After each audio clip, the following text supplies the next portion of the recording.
کون نہیں چاہتا ہے کہ بے حیائی تھم جائے؟ ہر انسان چاہتا ہے.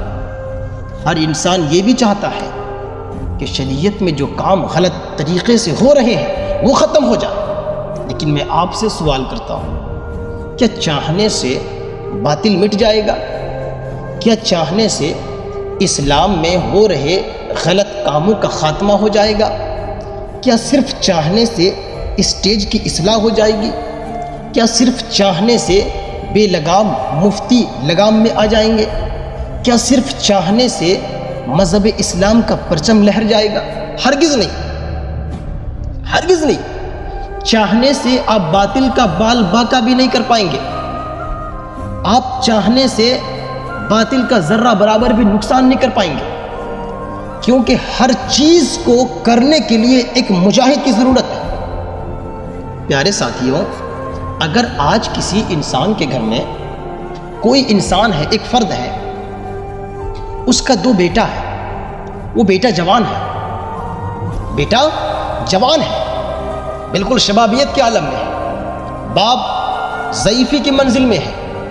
اس انسان کے گھر ڈکیتی ہو جاتی ہے.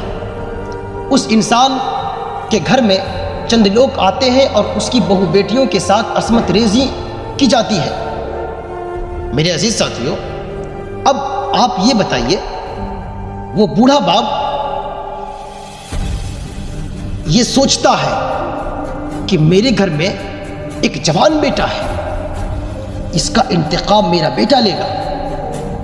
وہ خوش ہوتا ہے کہ کوئی میرا سہارا ہے، کوئی میرا قائم مقام ہے. اگر وہ جوان بیٹا ہاتھ پہ ہاتھ دھرے بیٹھا رہے، اس فکر میں رہے کہ جائے میرا بوڑھا باپ لڑے، میں تو یہیں بیٹھا رہوں گا، تو بتائیں قوم کے لوگ اسے کیا جواب دیں گے؟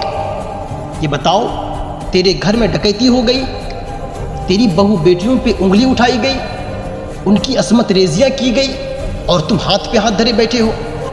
آج اگر ہمارے اکابرین خاموش ہیں، آج اگر بڑے علماء خاموش ہیں، تو وہ اس فکر میں خاموش ہیں کہ ان کا بیٹا، ان کا جوان بیٹا اور عالم کی شکل میں، مفتی کی شکل میں، دین کی رہنمائی کرنے کی شکل میں پیدا ہو چکا ہے.